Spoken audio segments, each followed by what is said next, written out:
আমরা তো সব কাজের শুরুতে বিসমিল্লাহ বলে থাকি, কিন্তু এমন তিনটি বিশেষ জায়গা আছে সেখানে বিসমিল্লাহ না পাঠ করলে আমাদের জীবনে মারাত্মক বিপদ নেমে আসতে পারে। আপনি কি জানতে চান কোন সেই তিনটি জায়গা?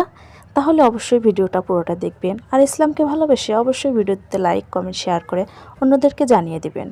তাহলে জেনে নিই, বাথরুমে প্রবেশের আগে আমরা যে দোয়াটি পাঠ করি, দোয়াটি পাঠ করার পূর্বে আমরা যদি বিসমিল্লাহ পাঠ না করি তাহলে শয়তান আমাদের সতর দেখতে পারে কিন্তু কোনো ক্ষতি করতে পারে না।